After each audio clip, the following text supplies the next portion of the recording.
Marvel is filled with immortal people, characters that just don't die no matter how hard you swing. But you might be thinking of big names like Eternity, Thor, and Galactus. No, some of these are just ordinary everyday people, like a random Wisconsin citizen or a D-list mutant, and some of them are older than the universe itself. Today, we're exploring all the crazy comic storylines where we saw some of the best immortality feats in Marvel history, including a wielder of Mjolnir you probably didn't imagine was ever possible. Elixir. At first glance, Elixir just looks like a standard mutant healer, but he's actually an Omega level mutant himself. What that means is he doesn't just have a healing factor, he has absolute conscious and subconscious control over the genetic and cellular structure of himself and anyone he touches. He is essentially the god of biology, which means his body quite literally refuses to let him stay dead. There have been times in the comics where he's been definitively dead too, such as when the Dark Riders decided they wanted to go on a mutant hunting spree and killed every mutant with a healing ability. Turns out, despite burying him, Elixir's powers subconsciously began to rebuild his damaged cells, jumpstart his organs, and revive him. He literally clawed his way out of his own grave.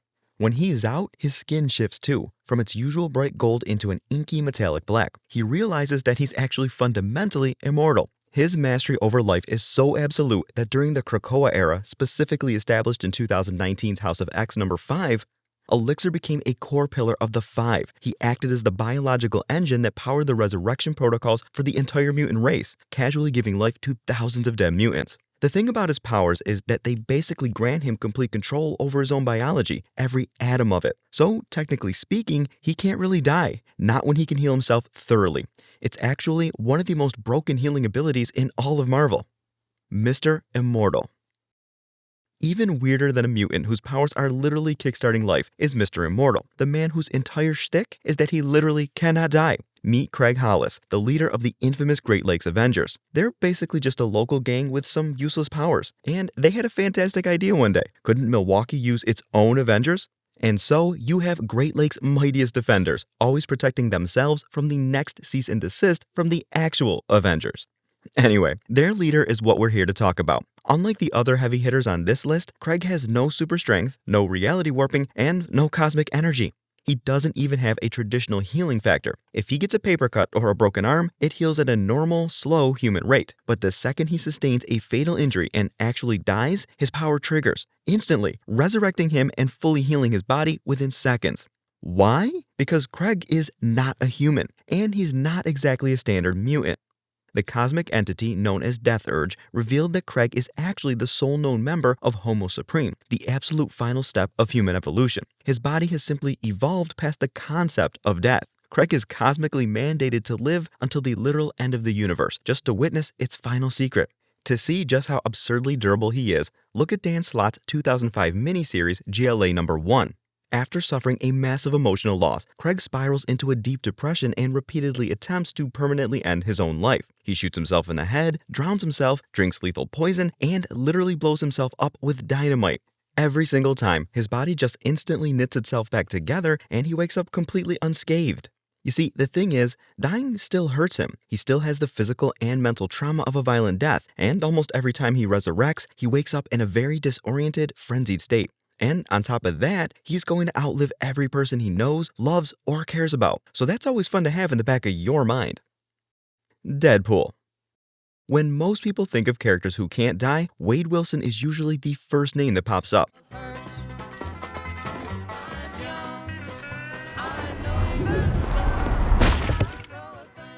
I can't believe he's still alive. I can't believe you left the house in that shirt. But the real reason behind Deadpool's absolute immortality is a lot more complicated and a lot more cosmic.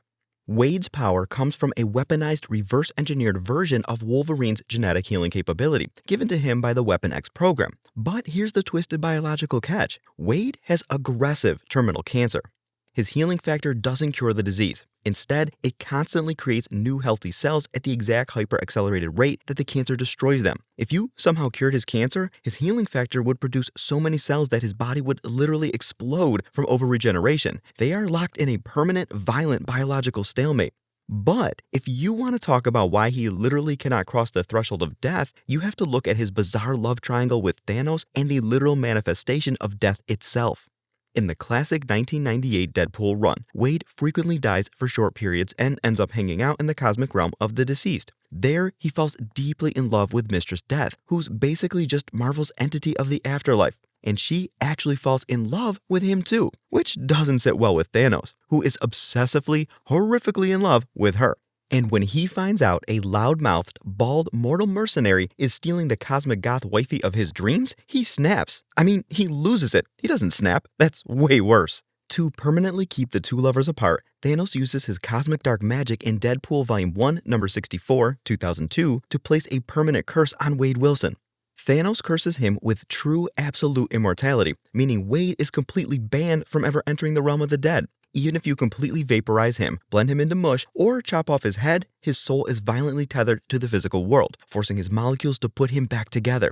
You see, the thing is, this was overkill. Wade's regular healing factor is so intense that he's still functionally unkillable. So adding true immortality to it was like, I don't know, giving Johnny Storm a flamethrower? Hulk. If you've been here since the first Avengers, you know that killing Bruce Banner isn't exactly easy. In that movie, Bruce admits to the team that he reached his absolute breaking point. Just in case you needed to kill me, but you can't. I know, I tried. I got low. I didn't see an end, so I put a bullet in my mouth and the other guy spit it out. The MCU pretty early on established that Bruce and the Hulk are locked in a weird stalemate. Technically, Hulk has Bruce hostage, but without Bruce, there is no Hulk.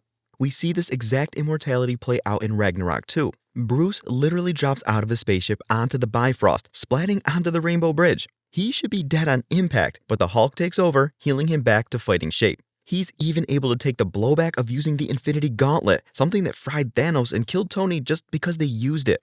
But is that just an MCU thing, or is he really built like that? The answer is in 2018's Immortal Hulk run. The comics reveal that the Hulk's immortality is a lot more than just an amped-up healing factor. It's actually a curse. Not in the magical sense, though.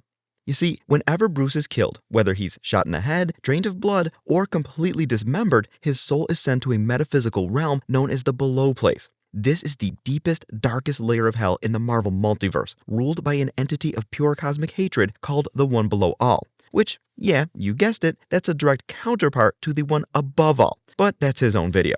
See, this One Below All is tied to gamma radiation. In the Below Place, there is a metaphysical barrier known as the Green Door. Every time Bruce dies during the day, his soul waits at the door. And the moment the sun goes down, the Green Door opens. The Hulk steps through it, violently re-entering the mortal world and forcefully resurrecting their shared mangled body. He's basically cursed to walk out of hell every time his human host tries to find peace in death.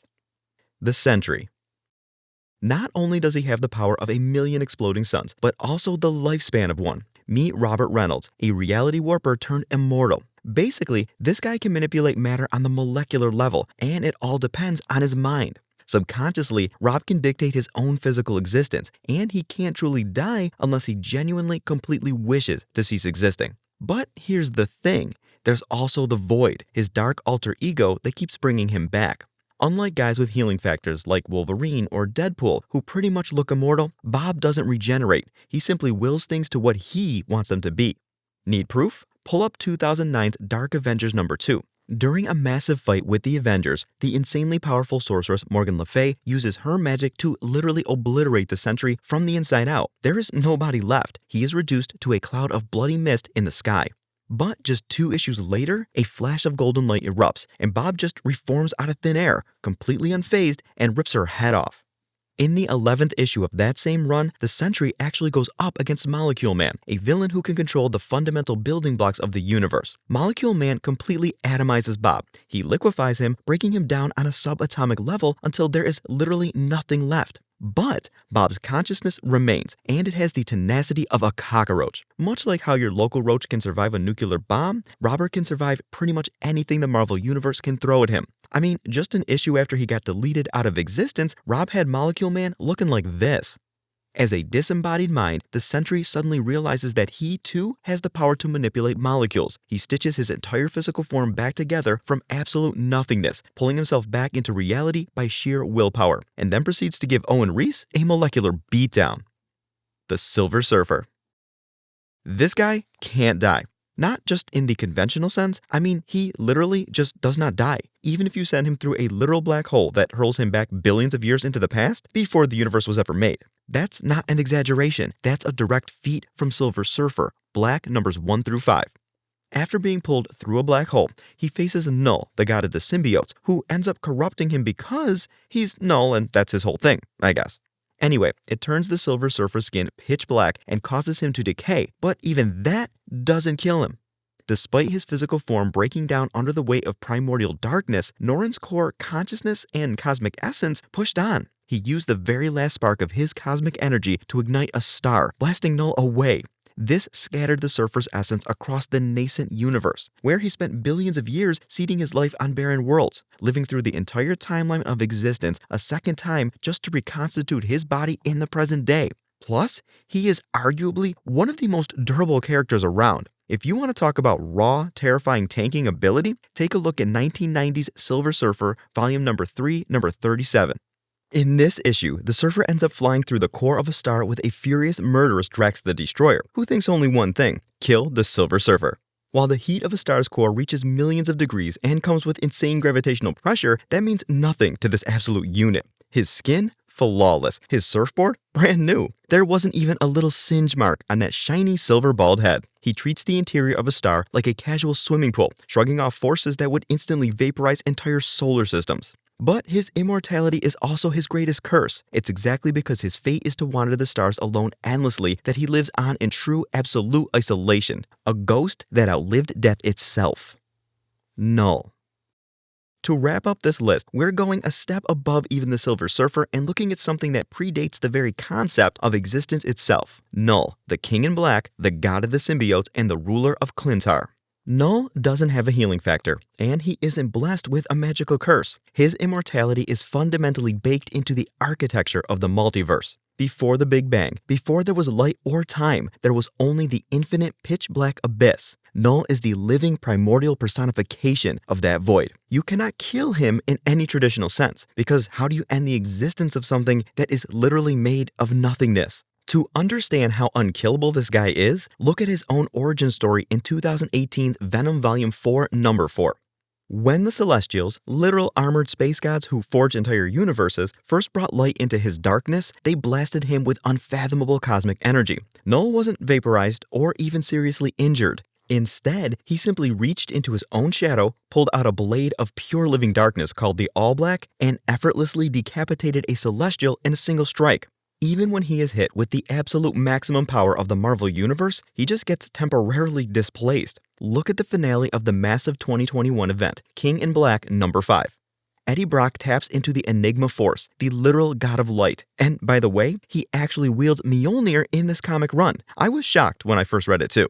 He then physically drags Null directly into the core of the sun to disintegrate him. His physical body is completely incinerated and his symbiote hive mind connection is shattered, but his essence, it simply retreats back into the dark, empty spaces of the multiverse. Honestly, Marvel's roster of Immortals is way bigger than this, but if we covered all of them and their craziest feats, we'd be here for hours. You let us know if you want that part 2. Until then, what'd you think of some of those lesser talked about names like Elixir and Mr. Immortal? Those guys don't get any spotlight, but they're technically some of the most busted healers in all of Marvel. It's hard to keep anyone dead in the multiverse, but the ones on this list, they just don't die.